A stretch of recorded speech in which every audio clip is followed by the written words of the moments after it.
नमस्कार दोस्तों, सिलेक्शन विचार में स्वागत है। आज हम लोग 7 मई 2026 के करंट अफेयर्स को अच्छे से समझने वाले हैं। अपनी पहली स्लाइड पर आते हैं।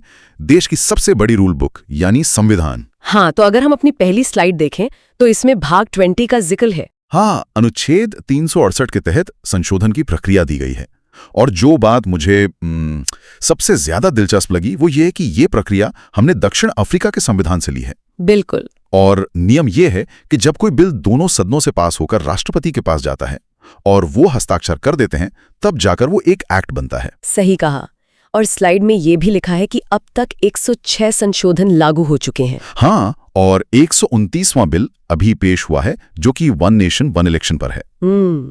यहाँ पर दक्षिण अफ्रीका का जिक्र बहुत अहम है। अनुच्छेद 368 जो है ना, वो हमारे लोकतंत्र को एक गजब का संतुलन देता है। वो कैसे? जरा सोचिए, अगर संविधान बदलना बहुत आसान होता तो हर नई सरकार आती और अपनी मर्जी से इसे बदल देती। हाँ, ये तो है। और अगर ये बहुत मुश्किल होता तो समय के साथ संविधान एकदम पुराना हो जाता।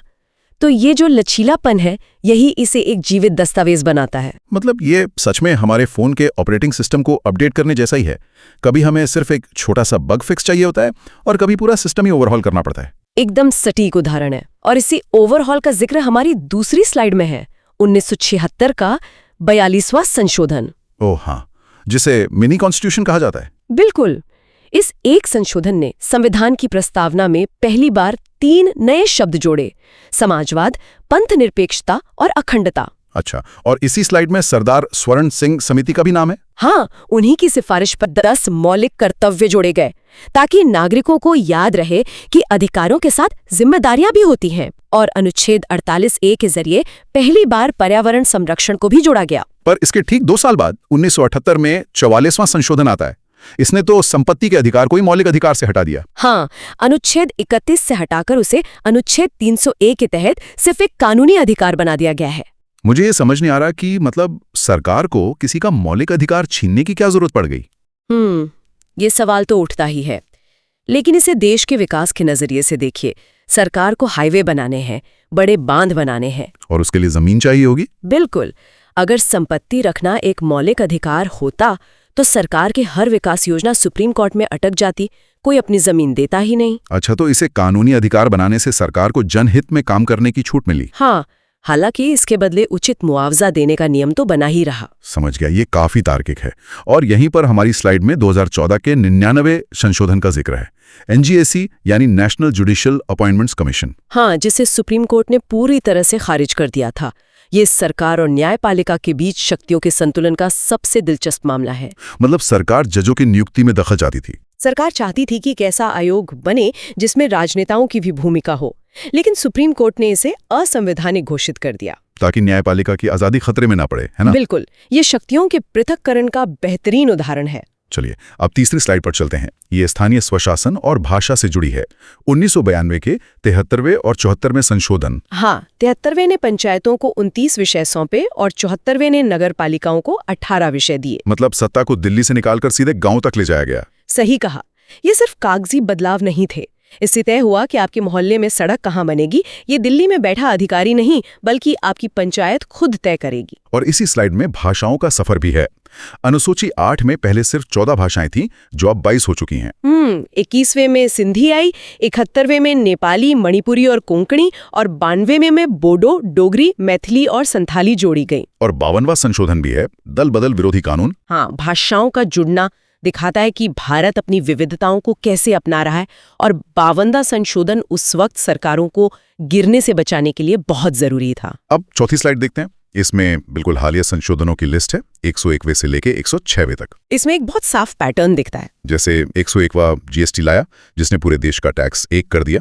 103वें ने EWS को 10% आरक्षण दिया। और 104 ने SC और ST आरक्षण को 10 साल के लिए बढ़ाया और एंग्लो इंडियन मनोनयन खत्म कर दिया। फिर 105वें ने राज्यों को अपनी OBC लिस्ट बनाने का अधिकार वापस दिया। और 106वें ने नारी शक्ति वंदन के जरिए महिलाओं को 33% आरक्षण दिया। अगर आप ध्यान दें तो शुरुआती संशोधन ढांचे और संस्थाओं पर केंद्रित थे, लेकिन आज के संशोधन, चाहे वो EWS हो या महिला आरक्षण, ये सब सामाजिक समानता पर ज्यादा फोकस कर रहे हैं। बिल्कुल सही बात है।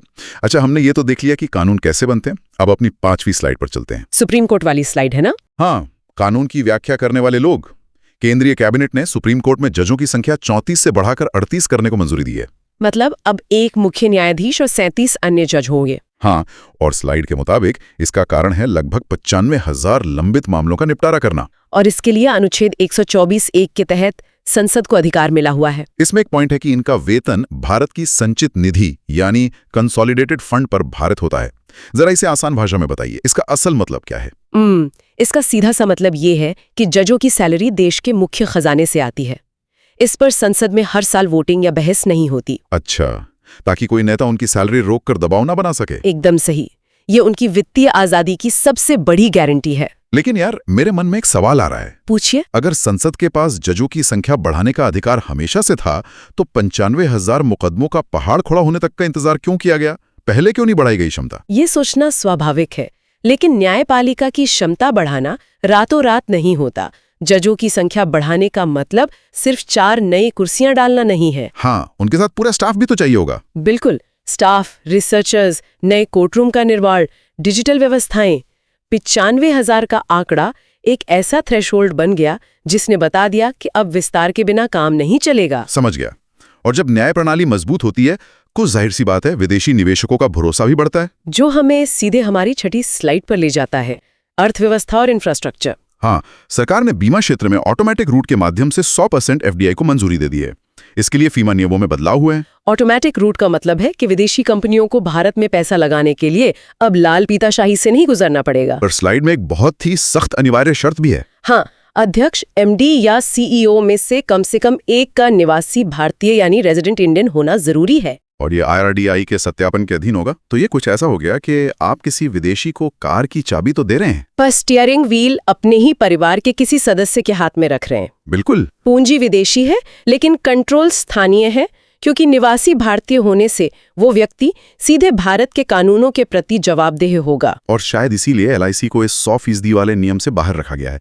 स्लाइड में लिखा है कि LIC में केवल 20% कैप है। हाँ, क्योंकि उसमें करोड़ों भारतीयों की गाढ़ी कमाई लगी है। चलिए 7वीं स्लाइड पर आते हैं। ADB यानी एशियाई विकास बैंक का मेगा प्लान 2035 तक एशिया प्रशांत के लिए $70 बिलियन का निवेश। ये फंड बहुत ही शानदार तरीके से बटा हुआ है। $50 बिलियन पावर ग्रिड के लिए है, जिससे 20 गीगावाट ग्रीन एनर्जी और 22,000 किलोमीटर नई लाइनें बिछेंगी। और बाकी $20 बिलियन डिजिटल हाईवे के लिए हैं, जिससे दूरस्थ क्षेत्रों में इंटरनेट पहुंचेगा और लागत 40% कम होगी। स्लाइड का डेटा कहता है कि इससे 200 मिलियन मतलब 20 करोड़ नए इंटरनेट यूजर जुड़ेंगे। और खास बात यह है कि 50% पैसा ADB देगा और बाकी 50% निजी निवेश से आएगा। तो ADB के होने से प्राइवेट कंपनियों को सुरक्षा की गारंटी मिल जाती है। बिल्कुल। अब ADB के इसी ग्रीन एनर्जी विजन से जुड़ते हुए हम अपनी 8वीं स्लाइड पर चलते हैं। PM सूर्यघर मुफ्त बिजली योजना। हाँ, MNRE की ये योजना है। 75,021 करोड़ का भारी भरकम बजट है और टारगेट है 31 मार्च 2027 तक 1 करोड़ घरों पर सोलर पैनल लगाना। और इन घरों को हर महीने 300 यूनिट मुफ्त बिजली मिलेगी। डेटा के हिसाब से 45 लाख का इंस्टॉलेशन पूरा भी हो चुका है। सरकार इसमें सब्सिडी भी दे रही है। 1 किलोवाट पर 30,000, 2 पर 60,000 और अधिकतम 78,000। और इसी के साथ भारत की सौर क्षमता 150 गीगावाट पार कर गई है। हम रिन्यूएबल ऊर्जा में दुनिया में तीसरे स्थान पर हैं। ये बहुत बड़ा अचीवमेंट है। बिल्कुल है। हम एक केंद्रीकृत मॉडल से जहां कहीं दूर कोयला जलता था, अब विकेंद्रीकृत मॉडल की तरफ बढ़ रहे हैं। अब हर घर खुद एक छोटा पावर प्लांट बन रहा है। लेकिन एक प्रैक्टिकल समस्या है। क्या? सोलर पैनल दिन में बिजली बनाते हैं, लेकिन कारखानों को तो 24 घंटे बिजली चाहिए। मौसम खराब होने पर क्या होगा? और यही वो चुनौती है जिसका जवाब हमें अपनी 9वीं स्लाइड में मिलता है। अनिल फ्यूल। शिकागो की एक क्लीन कंपनी ने इसका हाई बर्नअप टेस्टिंग सफल किया है। हाई बर्नअप मतलब ये अत्यधिक तापमान सह सकता है, जो इसे बहुत सुरक्षित बनाता है। पर हम तो सालों से परमाणु ऊर्जा इस्तेमाल कर रहे हैं ना, इसमें नया क्या है? नया है इसका मिश्रण। दुनिया के ज्यादातर रिएक्टर्स संवर्धित यूरेनियम पर चलते हैं, जो हमें आयात करना पड़ता है। लेकिन ये अनिल फ्यूल थोरियम और यूरेनियम 235 का मिश्रण है। ओह, और स्लाइड में केरल की मोनाजाइट मिट्टी का जिक्र है, जिसमें थोरियम के दुनिया के सबसे बड़े भंडार हैं। समझ रहे हैं आप? ये भारत के लिए गेम चेंजर है। मतलब हमें ऊर्जा के लिए किसी दूसरे देश पर निर्भर नहीं रहना पड़ेगा। बिल्कुल, ये बेस लोड ऊर्जा देगा, 24 घंटे चलने वाली हाई डेंसिटी पावर। घरों के लिए सोलर और उद्योगों के लिए थोरियम। क्या बात है। हाँ। अब आते हैं 10वीं स्लाइड पर।